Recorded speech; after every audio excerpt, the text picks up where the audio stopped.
أعوذ بالله من الشيطان الرجيم. بسم الله الرحمن الرحيم. الحمد للہ وکفا وسلام علی عبادہ الذین اصطفیٰ اما بعد. حضرت امام احمد بن حنبل رحمہ اللہ نے جناب ابو ہریرہ رضی اللہ تعالی عنہ سے اللہ کے رسول صلی اللہ تعالی علیہ وسلم کے ارشاد نقل کیا ہے: من کان لہ سعۃ ولم یضحی فلا یقربن مصلانا، کہ جس شخص کے پاس گنجائش ہو، وسعت ہو، یعنی قربانی کے نصاب کا وہ مالک ہو، اور وہ پھر بھی قربانی نہ کرے، تو وہ ہماری عیدگاہ میں تو کیا، اس کے قریب میں بھی نہ آئے.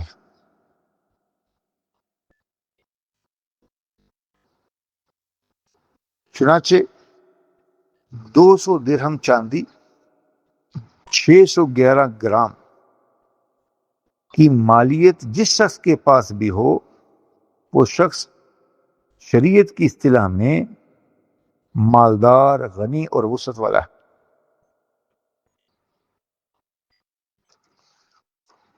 اور بنیادی ضرورتیں منہا کرنے کے بعد اگر اس کے پاس اتنی چاندی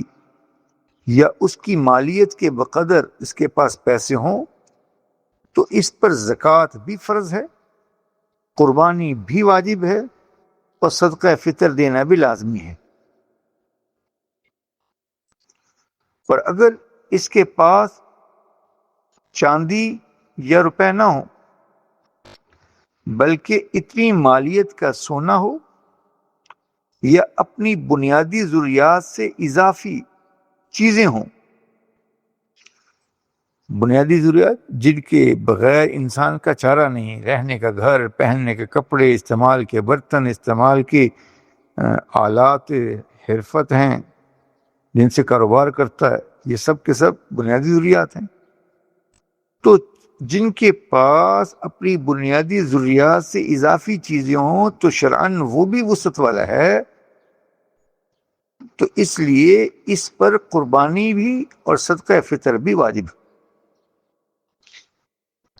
حدیث شریف کے الفاظ پر غور کیجیے. اللہ کے رسول نے فرمایا من کان لہ سعۃ، من عام ہے ہر وہ شخص جس کو قربانی کی گنجائش ہے، مالدار ہے، مرد ہے یا عورت ہے، شادی شدہ ہے یا غیر شادی شدہ، تو ہر صاحب نصاب شخص پر قربانی کرنا واجب ہے. اور پھر صرف اپنی جانب سے قربانی کرنا واجب ہے، اولاد کی جانب سے کسی شخص پر بھی قربانی واجب نہیں ہے. تاہم اگر اولاد مالدار ہے اور بالغ ہے تو وہ، اور ایسی ہی بیوی اس کے پاس اپنا زیور ہے اور وہ خود مالدار ہے، تو وہ خود اپنی قربانی کریں گے. تاہم اگر اس شخص نے جو بچوں کا باپ ہے، مالدار ہے، اور بچوں بھی بالغ ہیں اور وہ بھی مالدار ہیں، اپنا کماتے ہیں، اپنی سیونگ میں ان کے پاس خود وہ اتنا مال ہے جتنا بیان ہو چکا، عورت ہے بیوی اس کے پاس اتنا مال ہے جو اس کی سیونگ میں ہے، تو قربانی تو ان پر واجب ہے. لیکن اگر باپ ان کی جانب سے کر دے، جانور ان کو لا دے، تو یہ بھی جائز ہے.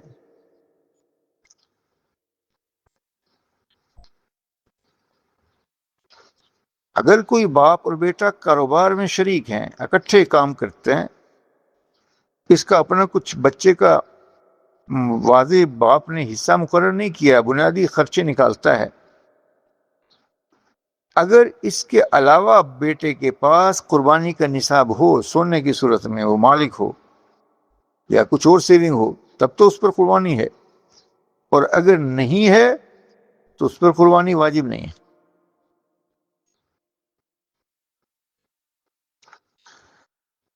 بیوی کے اپنے پاس کوئی مال تو نہیں ہو، سررس اس کے اپنے ہاتھ میں مال نہ ہو، لیکن اس نے نصاب کے بقدر مہر، اس کا نصاب کے بقدر مہر ہو، وہ شوہر سے لینا ہو، اور مہر معجل ہو، شوہر مالدار ہو، تو ایسی عورت پر بھی قربانی واجب ہے۔ اور اگر مہر معجل بھی ہو لیکن شوہر فقیر ہے، یا مہر ہی غیر معجل ہو، تو چاہے شوہر مالدار ہی کیوں نہ ہو یا فقیر ہو، تو ایسی عورت پر قربانی واجب نہیں۔ اگر کوئی شخص پہلے اتنا مالدار نہیں تھا، اس لیے قربانی واجب نہیں تھی، لیکن قربانی کے جو 3 دن ہیں، 12 تاریخ کی غروب سے پہلے تک قربانی واجب، قربانی کا وقت ہے۔ 12 تاریخ کو سورج ڈوبنے سے پہلے پہلے کہیں سے اتنا مال اس کو مل گیا، کس نے گفٹ دے دیا، اس کا کوئی انعام نکل آیا، کہیں سے اس کو وراثت کا حصہ مل گیا، تو پھر بھی اس پر قربانی کرنا واجب ہے۔ اگر کوئی شخص قربانی کے 3 دن میں مقیم نہیں، 10ویں اور 11 تاریخ کو، 10ویں اور 11 تاریخ کو یہ شخص مسافر تھا، 12 تاریخ کو سورج ڈوبنے سے پہلے پہلے گھر پہنچ گیا، یا کہیں پر 15 دن سے زیادہ ٹھہرنے کی نیت کر لی، تو اس پر بھی قربانی واجب ہے۔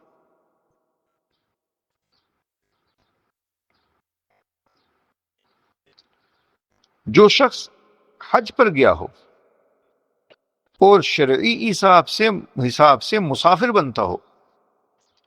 اس پر قربانی واجب نہیں۔ جیسے ایک شخص بالفرض 25 ذوالقعدہ کو مکہ مکرمہ پہنچا، اور 8 ذوالحجہ کو چونکہ مینا ان کے لیے نکل جاتے ہیں، تو 15 دن سے کم میں اس کا قیام ہے مکہ میں، تو اب چاہے یہ مکہ مکرمہ میں اقامت کی نیت کر بھی لے تو شرعاً یہ مقیم نہیں ہے، مسافر ہی ہے۔ اس لیے یہ شخص حج سے پہلے، چاہے یہ شخص حج سے پہلے مدینہ منورہ جائے یا نہ جائے،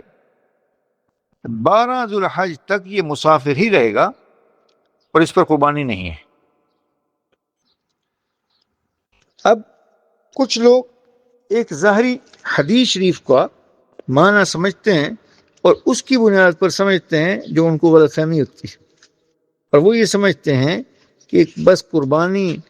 ایک آدمی کر لے گھر میں سے تو سب کے لیے ہو جاتی ہے، ایسا نہیں ہے۔ چنانچہ امام ترمذی رحمۃ اللہ علیہ کی حدیث سے وہ استدلال کرتے ہیں، تو اس کا معنی وہ نہیں جو وہ خود سمجھتے ہیں۔ تو حضرت عطا بن یسار رحمۃ اللہ علیہ کہتے ہیں، سألتو ابا ایوب، میں نے جناب ابو ایوب انصاری سے پوچھا، کیف کانت الضحایا علی عہد رسول اللہ صلی اللہ علیہ وسلم، کہ حضور علیہ السلام کے زمانے میں قربانیوں کی کیفیت تھی۔ فقال، تو آپ نے فرمایا کہ رسول پاک صلی اللہ علیہ وسلم کے زمانے میں لوگوں کی مالی حالت عام طور سے تنگ تھی، عورتوں کے پاس بھی زیادہ زیور نہیں تھا، چنانچہ کان رجل یواقی بالشاۃ عنہ، ایک شخص اپنی جانب سے اور وعن اہل بیتہ، اور اپنی بیوی کی طرف سے، یعنی اس کو بھی اپنی قربانی کے ثواب میں شریک کر لیتا تھا۔ یہ نہیں کہ بیوی پر قربانی واجب ہے اور اس کے باوجود صرف ایک ہی بکری ذبح کرتا تھا۔ کہتے ہیں فَيَأْكُلُونَ وَيُطْعِمُونَ حَتَّى تَبَاهَ النَّاسِ فَصَارَتْ كَمَا تَرَىٰ، تو کہتے ہیں کہ اور وہ قربانی کا گوشت خود بھی کھاتے تھے، دوسروں کو بھی کھلاتے تھے۔ بعد میں اللہ نے مالی وسعت دے دی، مال کثیر ہو گیا، ہر شخص صاحب نصاب ہو گیا، اور ہر جو صاحب نصاب ہو گیا تو وہ قربانی لگا، لہذا لوگ باہم فخر کرنے لگے اور موجودہ کیفیت پیدا ہو گئے۔ تو بھائی یہ کہہ دینا، یعنی جب ہم نے اپنے بچپن میں دیکھا کہ لوگوں کی مالی وسعت نہیں ہوا کرتی تھی، خاندان کا ایک بزرگ اپنی جانب سے کرتا تھا، بچے کہتے تھے ہم سب کی قربانی ہے. اس لیے قربانی ہر اس شخص پر ہے جو قربانی کے نصاب کا مالک ہے، چاہے وہ عورت ہے یا مرد ہے، شادی شدہ ہے یا غیر شادی شدہ. اللہ ہم سب سے راضی ہو، دین سیکھ کر عمل کرنے کی توفیق عنایت فرمائے.